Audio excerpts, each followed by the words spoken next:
Hello and welcome to the next episode of Astrology with ज्योतिष भास्कर सुशील Korat sir. सबसे पहले तो आप सभी को और सर आपको नए साल की बहुत बहुत शुभकामनाएं।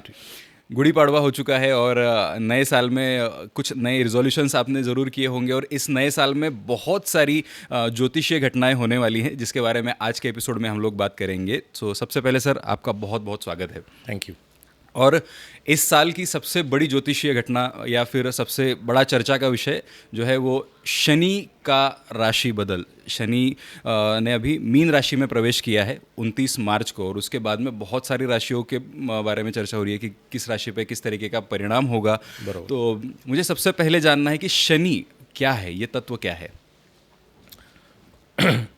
29 मार्च 2025 में शनि राशि बदल कर रहे हैं। शनि का खगोल शास्त्रीय दृष्टया अगर हम देखें तो उसका जो स्पीड है वो सब ग्रहों में सबसे स्लो, जिसे मंदगति ग्रह इसे कहते हैं, और ये 2.5 साल के बाद में राशि परिवर्तन करे थे। इसका मानवीय जीवन पर, मानसिकता पर और सृष्टि पर क्या परिणाम होता है, ये अभ्यास का विषय हो सकता है। इस साल अगर जो शनि बदल हो रहा है और गुरु के राशि में शनि जा रहे हैं तो ये एक शुभ घटना है। ये खगोलीय घटना भी है और इसका मानवीय जीवन पर, मानसिकता पर विशेष परिणाम भी होने वाला है।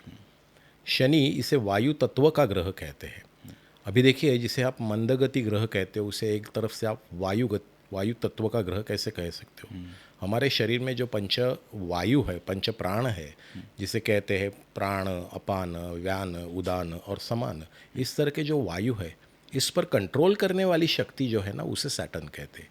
शरीर में शनि का कारकत्व मज्जा संस्था और ग्लैंड्स पर है। ग्लैंड्स से हमारे जो संप्रेरक या जिसे हम कहते हैं कि एंजाइम्स स्राव होते हैं, हार्मोन्स स्राव होते हैं, उसके ऊपर कंट्रोल ये सैटर्न है। ये वायु पर कंट्रोल करने वाला ग्रह है, इसीलिए इसे वायु तत्व का ग्रह कहते हैं। और इसकी उपासना मतलब हनुमान जी की उपासना, ये वायु तत्व की उपासना है। वायु होना, प्रेशर होना शरीर में, ये हमारे जीवन का अंग है, लेकिन इसका कंट्रोल ये सैटर्न है। अगर वो कंट्रोल छूट जाए तो व्यक्ति बीमार पड़ सकता है। इसका मतलब है high pressure, low pressure, blood pressure, what ever you can say, ये वायु शनि कंट्रोल करता है। और शनि के मूवमेंट्स, आपके शरीर में शनि क्या दर्शाता है, इस तरह से आकाश में होने वाले शनि के मूवमेंट्स और बदल आपके शरीर में वो तत्व में होने वाला बदल का परिणाम दर्शाता है। क्योंकि जब आप जन्म लेते हो तो उस तत्व का एक प्रकार का, जिसे हम कहते हैं ना, पैरामीटर या एक परसेंटेज लेके आप जन्म लेते हो, ये आपके शरीर में घूम रहा है। और उस परसेंटेज में चेंजेस आकाश में होने वाले शनि के बदलाव से ऑटोमेटिकली होते हैं। और इसका अभ्यास हम गोचर से करते हैं। कभी कभी शनि बदल हो रहा है तो इस व्यक्ति के पत्रिका में शनि क्या कारकत्व धारण करता है और उसमें क्या बदलाव होने वाले हैं, हमें समझ आता है। तो इससे क्या ये पता चल सकता है कि जीवन के किस काल में किस तरीके के गोचर से क्या परिणाम होंगे? जैसे अभी शनि का गोचर हो रहा है तो मीन राशि में जाने के बाद में किसी के शरीर पे क्या परिणाम होंगे, ये पता चल सकता है?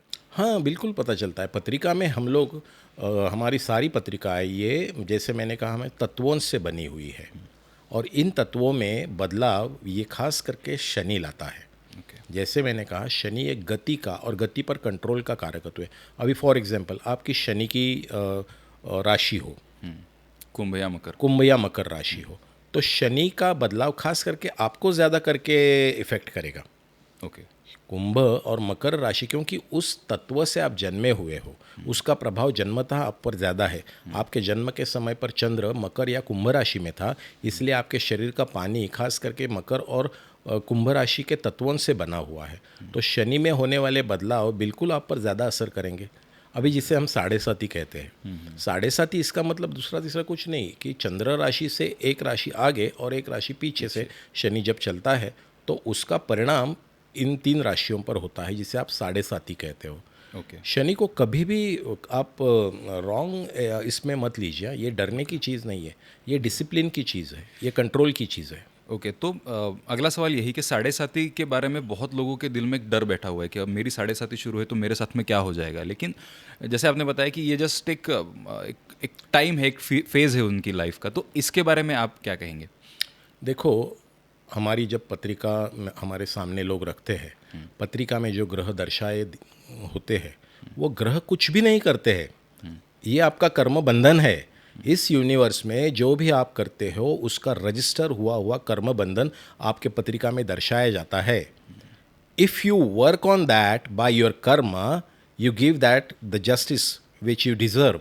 आप जो डिजर्व करते हो वही आपको मिलता है। सब कुछ कर्म पर निर्धारित है, भविष्य ऐसा सच कुछ भी नहीं है।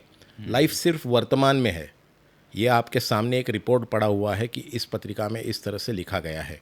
अगर शनि की ही बात करें, शनि ये जड़त्व है, शनि ये स्लोनेस है, शनि ये टाइमिंग है, एग्जैक्ट टाइमिंग है, that is called discipline also.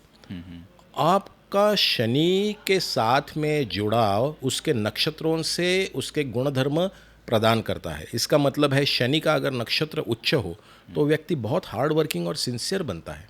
Okay. बहुत सिंसियर बनता है और बहुत डीप स्टडी करता है।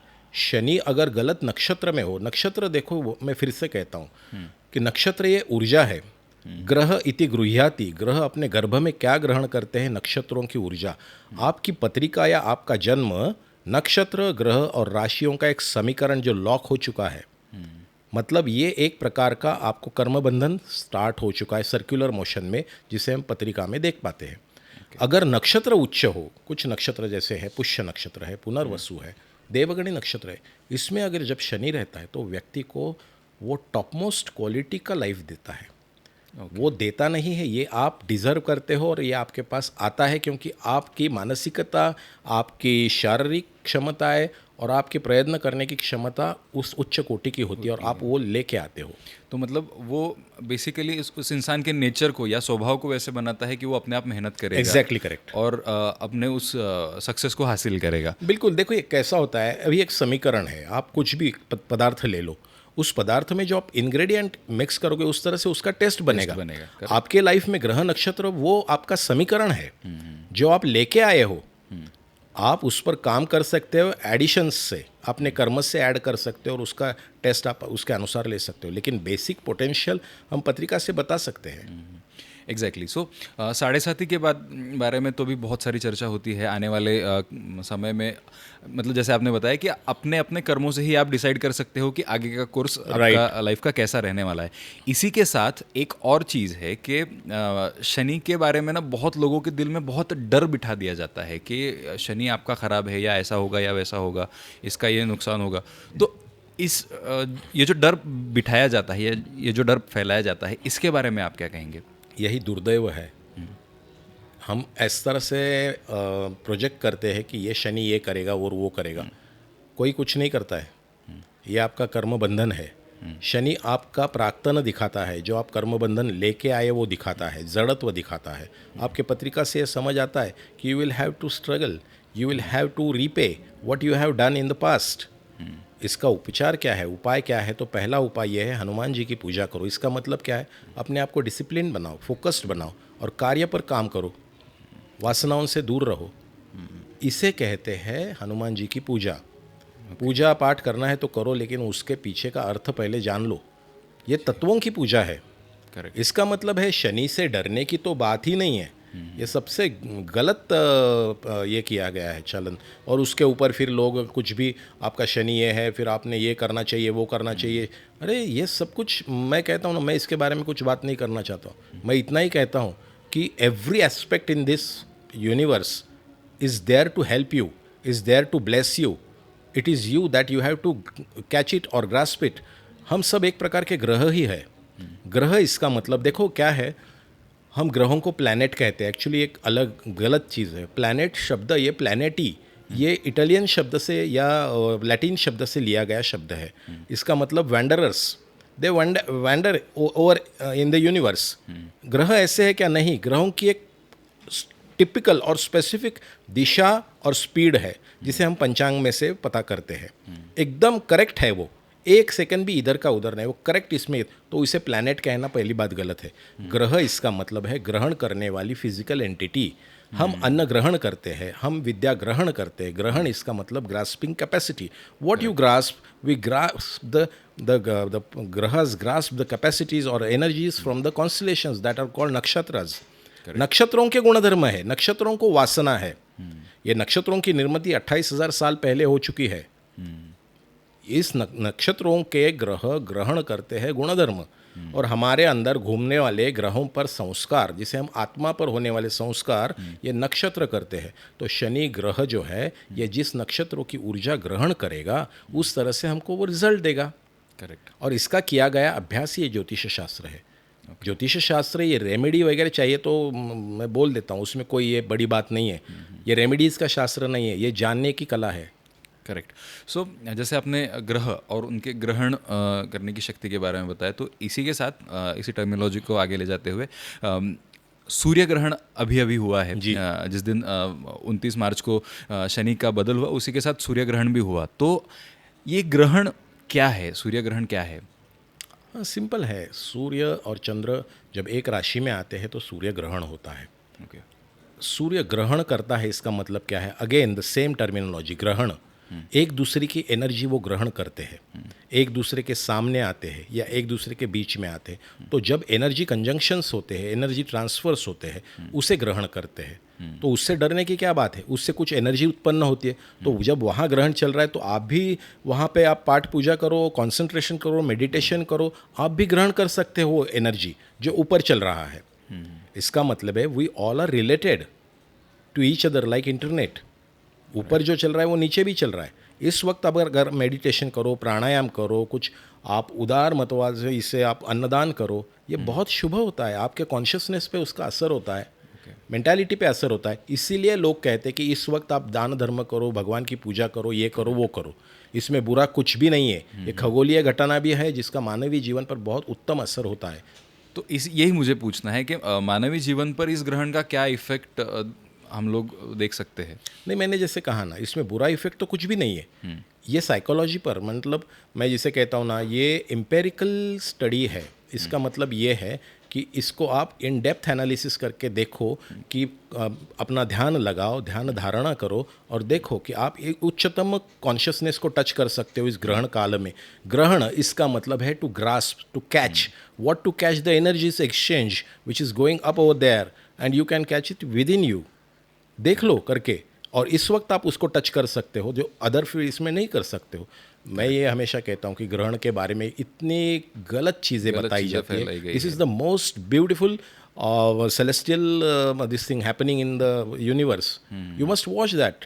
करेक्ट। और इस वक्त अगर आप कॉन्सेंट्रेशन करो, मेडिटेशन करो, प्राणायाम करो, ध्यान धारणा करो, ये आपके लिए ऊर्जा का क्षेत्र बनता है। करेक्ट। तो फिर इतना डर क्यों फैलाया गया है इसके बारे यही मैं कह रहा हूँ ना कि देखो क्या है, ज्योतिष शास्त्र, अध्यात्म, इसके बारे में लोगों के मन में डर या एक प्रकार का इस तरह का इजी सॉल्यूशंस कि मैं कुछ भी करूँगा और मुझे ये ज्योतिषी कुछ ऐसा दे देगा कि मैं इससे निकल खड़ा होऊंगा। नहीं रे बाबा, ये तुम्हारा कर्मबंधन है, उसको भोगो पहले। भोगा आणि मुक्तवा हे तसा अध्यात्म है। मैं आपको यही कहता हूँ कि किसी भी चीज़ का सामना करो, आगे जाके आपके वाइब्रेशनल और ब्रेथ पैटर्न में चेंज करो and you will be successful. Correct. So अभी एक चीज़ जो बहुत ज़्यादा ट्रेंड कर रही है सोशल मीडिया पे, इसी के बारे में मुझे भी थोड़ा सा सवाल है कि मीन राशि में 6 ग्रह एक साथ आने वाले हैं और इसके बहुत सारे परिणाम होंगे, इसके बारे में बहुत सारे लोग बोल रहे हैं। तो ये इस घटना को या इस स्थिति को आप कैसे देखते हैं? नहीं, ये एक खगोलीय घटना है और कुछ ठराविक कालखंड के बाद ये होती है। इसमें कोई डरने वाली तो कोई बात नहीं, उल्टा ये बहुत ही अच्छा है। Everybody must go and see that. अभी इसका ज्योतिष शास्त्र में क्या परिमाण किया गया है, इस वक्त जन्मे हुए बालक के शरीर में ऐसी एनर्जीज़ का एक प्रकार का समुदाय या इकट्ठा हो जाता है कि उसकी कॉन्शियसनेस हायर लेवल पे चली जाती है, उसके माइंडसेट्स में बदलाव आते हैं। इस दौरान क्या होता है, पर्टिकुलरली हमारे जो थॉट प्रोसेस होता है ना, इसके ऊपर हम डीप थिंकिंग करना शुरू कर देते हैं। कई लोग नेगेटिव एस्पेक्ट में, क्योंकि ओरिजिनली आप जो बंधन लेके आए हो, आपका जो थॉट प्रोसेस लेके आए हो ना, उसके ऊपर कुछ लोग बहुत सेंसिटिव होते हैं, कुछ लोगों का चंद्र वीक होता है पत्रिका में। उन लोगों को क्या असर होता है कि they feel like stressed, they feel like over anxiety, और आजकल का पॉपुलर वर्ड क्या है उसको, डिप्रेशन वगैरह कहते हैं, वो डिप्रेशन है। इसमें आप इजीली इन्वॉल्व हो सकते हो। मैं ये कहता हूँ this is the opportunity you have when you start breathing और मेडिटेशन, एंड आप इसमें अपनी शक्ति जागरूक कर सकते हो। देखो, ग्रहण, इस पर विधि करते हैं, इस पर स्नान करते हैं। इसका मतलब क्या है, जिसे हम कभी स्नान करना ग्रहण के बारे में वगैरह वगैरह कहते हैं। देखिए, पानी और या ये पंचमहाभूत, ये लिविंग एंटिटीज़ है, जिसमें पानी खास करके लिविंग एंटिटी है। अगर आप पानी पे संस्कार करो तो पानी आपके अंदर अमृत बन के दौड़ने लगता है। ओके। इसीलिए हमेशा ऐसे वक्त जब आपको स्ट्रेस महसूस होता हो तो आप पानी में कुछ विशिष्ट मंत्रोच्चार करके उसके वाइब्रेशनल पैटर्न और मॉलिक्यूल्स चेंज कर सकते हो और उसको ग्रहण करके अपने शरीर में उच्चतम बदलाव ला सकते हो। ये अपॉर्चुनिटी कि वो टाइमिंग पे करना है। इसीलिए आज का हम देखते हैं ना, उस वक्त स्नान करना, उस जगह पे जाके स्नान करना, उसका महत्व ये है कि क्योंकि वो पानी में वो एनर्जी एक्टिवेट हो जाती है। इसीलिए ये हम अपॉर्चुनिटी, इसमें डरने की तो बात ही नहीं है कुछ। करेक्ट। सो ये सारे सवाल लोगों के दिल में होते हैं and you know they come with lot of questions, और आई होप कि उनके बहुत सारे सवालों के जवाब आपने आज के एपिसोड में दिए हैं। और इसके अलावा भी अगर आपके दिल में कोई सवाल हैं कि जो ज्योतिष से जुड़े हुए हैं या कोई आपकी पर्सनल लाइफ से जुड़े हुए सवाल हैं, तो आप सर से ज़रूर पूछ सकते हैं। Sir, thank you so much for you know clearing My all my pleasure. Doubts also. Yeah. So I hope you all like this episode. Thank you so much, and don't forget to like, share and subscribe to Jyotish Bhaskar Sushil Korad YouTube channel. Thank you so much. Thank you. Thank you.